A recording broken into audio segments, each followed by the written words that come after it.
A, B, C et aujourd'hui D. On parle des vitamines cette semaine avec Sophie Proust. Et comme ces chères vitamines nous ont habitués toute cette semaine à intervenir dans l'émission, eh bien on a relevé notre répondeur et ça n'a pas manqué. Hello, moi c'est la vitamine D. J'ai entendu que vous consacriez une série sur les vitamines. J'espère que vous mentionnerez bien que je suis Odidouda D comme différente de mes consoeurs. Elles sont mignonnes, mais moi, mon père, c'est le soleil, ok? C'est pas les citrons, c'est pas les céréales ou le spray. Oh, quelle vulgarité! Non, moi c'est le soleil.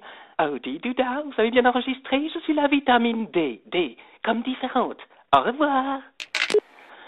Bon, j'espère qu'ils passeront mon message, parce que là, prendre l'accent anglais, c'est pas évident. Qu'est-ce que c'est que ça? D comme duplicité, visiblement. Quelle cachotière, cette vitamine D. C'est ce qu'on appelle avoir le melon, Sophie. Non, pas le melon, carrément le soleil, Philippe. C'est Madame Soleil, la vitamine D. Mais on reconnaîtra quand même qu'elle n'est pas tout à fait comme les autres vitamines, puisque comme elle le disait elle-même, elle est produite dans notre organisme, contrairement aux vitamines en général, qu'on doit aller chercher dans notre alimentation. Là, il faut effectivement du soleil pour fabriquer cette substance. Et on en manque ici. Dimitrios Samaras, médecin consultant à l'unité de nutrition à Genève, auteur de Ma cuillère intelligente, explique pourquoi elle est différente des autres. Parce que la vitamine D, même si on l'appelle vitamine, elle est plus une hormone qu'une vitamine. Sa base chimique et moléculaire, c'est le cholestérol. Donc elle va être produite par notre propre corps sur la base du cholestérol et elle va avoir par la suite des actions, comme on les appelle endocrines et exocrines, ce qui est une caractéristique propre aux hormones plutôt et pas aux vitamines. Donc ça, c'est la raison pour laquelle la vitamine D, on continue à l'appeler vitamine pour des raisons plutôt historiques, mais véritablement, elle est une hormone. Elle est très importante pour tout ce qui est métabolisme phosphocalcique. Elle stimule l'absorption du calcium dans l'intestin et elle régule le métabolisme du calcium et du phosphore. En plus, elle est très importante pour l'efficacité musculaire et chez les personnes âgées, pour la prévention des chutes. Il y a des études qui lui donnent des propriétés importantes en ce qui concerne la prévention de maladies auto-immunes et même la prévention cardiovasculaire ou de certains types de cancers. Mais ces propriétés sont moins bien établies et on a besoin de plus d'études pour qu'on puisse justement être plus catégorique par rapport à ceci. La carence en vitamine D chez les enfants, ça va faire une décalcification des os et un ramollissement qui va provoquer ce qu'on appelle le rachitisme et un ralentissement de la croissance et des dents chez l'enfant. Est-ce que c'est dû au fait qu'ils soient peu exposés à la lumière ou ils ont manqué dans le ventre de leur mère de cette vitamine, entre guillemets?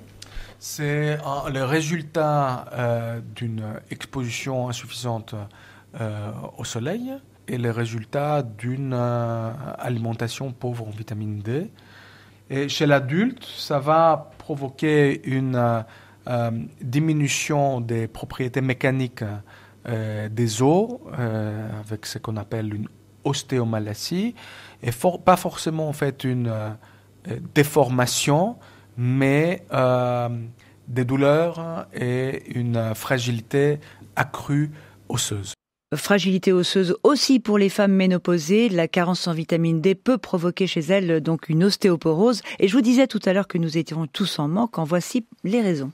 Depuis à peu près 10 ans, on a augmenté les seuils à partir duquel on considère que la vitamine D est suffisante. Ceci fait que une grande partie de la population se trouve en insuffisance en vitamine D.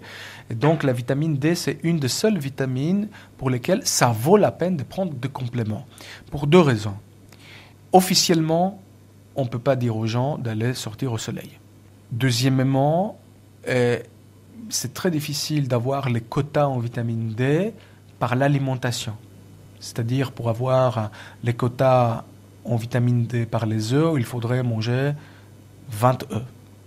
et il faudrait avoir 2 portions de poisson gras par jour. Alors, les suppléments vitaminiques sont importants et sont véritablement prescrits de façon assez standard, surtout à partir d'un certain âge. Chaque règle donc a son exception. On disait que les vitamines, il valait mieux les trouver dans la nourriture toute cette semaine. Eh bien là, l'apport en nourriture ne donnerait pas la dose suffisante à moins d'exploser votre pèse-personne. Et le soleil, là, ce conseil qu'on dirait les dermatos à nous regarder de travers. Pour créer de la vitamine D, il faut que le soleil soit assez fort pour qu'il puisse nous provoquer un érythème. Il faut vraiment que ça chauffe un peu. Et je ne pense pas que c'est la bonne tactique de vous exposer plus au soleil juste pour le compte de la vitamine D, quand vous pouvez très facilement vous supplémenter en vitamine D juste avec une prise par semaine. En ce qui concerne le surdosage en vitamine D, il faut savoir qu'un surdosage, on peut le provoquer uniquement avec les compléments alimentaires. On ne va pas avoir des surdosages en vitamine D en s'exposant au soleil. Il y a des mécanismes dans le corps qui nous protègent de ça. Les dangers quand on est surdosé en vitamine D, c'est une augmentation du calcium dans le corps, des calculs rénaux éventuellement, et une insuffisance rénale, et une calcification de organes, donc comme le pancréas, les poumons, etc. Mais ça, ce sont en fait des cas qui sont extrêmement rares. Et en général, il en faut beaucoup pour provoquer en fait un surdosage en vitamine D. Ce qui a été plus, particulier, c'est que chez les personnes âgées, une supplémentation en vitamine D prévient plutôt en fait les chutes. Mais on sait qu'à partir d'un certain moment, et si on arrive au surdosage, on peut avoir l'effet inverse. Ouais, c'est incroyable, c'est comme la vitamine C, hein. Trop Exactement. ou plus, c'est pas forcément mieux, et on en arrive même à l'effet inverse. Voilà, une discussion donc avec votre médecin traitant s'impose pour ne pas faire n'importe quoi. Les vitamines, c'est pas comme un verre d'eau en trop, hein. Le trop ou le moins nous expose à quelques surprises très déplaisantes. Alors il existe des aliments enrichis en vitamine D par exemple. Ça veut dire quoi quand on voit enrichi en ou contient de la vitamine? Alors le fabricant peut juste spécifier sa présence quand il y a cette vitamine, et si cette vitamine n'est pas présente naturellement mais qu'on l'a enrichie, le yogourt par exemple avec de la vitamine D, son taux doit atteindre des valeurs fixées par le législateur. Barbara Feniger, responsable alimentation à la Fédération romande des consommateurs. Alors, c'est en tout cas autorisé. Donc, d'un côté, il y a des allégations nutritionnelles. Ça veut dire que simplement la présence, on indique la présence d'une vitamine. À ce moment-là, il faut qu'il y ait une teneur minimale de cette vitamine. Ça doit faire 15% des apports de référence pour un adulte, au minimum. Si l'emballage dit que le produit est riche en une vitamine, c'est 30% de cet apport de référence. Mais maintenant, depuis quelques années, il y a la possibilité d'ajouter des allégations de santé. Il y a plus de 200 allégations qui sont autorisées, donc pas uniquement pour des vitamines, aussi pour des minéraux et toutes sortes de composants. Ces allégations disent que c'est bon pour soutenir une fonction normale d'un corps, ou bien c'est bon pour le développement des enfants. Ce sont des allégations qui ont été autorisées, qui ont été analysées par l'Autorité européenne de sécurité des aliments, donc l'EFSA, et reprises telles quelles par la Suisse, la plupart. J'ai imprimé la liste, donc il y a toute une liste qui est autorisée chez nous. Par exemple ? Donc des choses assez générales sur le maintien du corps en bonne santé. Ça contribue au maintien normal. Si moi, par exemple, je prends ça et que je n'ai pas un taux normal, je peux pas en vouloir aux fabricants si mon taux n'est quand même pas normal. Ça contribue uniquement au maintien du taux normal, mais ensuite à vous d'avoir une alimentation équilibrée. D'ailleurs, il est obligatoire en même temps d'indiquer sur les aliments qu'il faut avoir une alimentation équilibrée et activité physique qui maintiennent le bon fonctionnement du corps, le bien-être. Donc c'est un peu de la décoration, ces allégations. On peut le dire comme ça. C'est un argument de marketing, évidemment, surtout quand il s'agit d'aliments enrichis.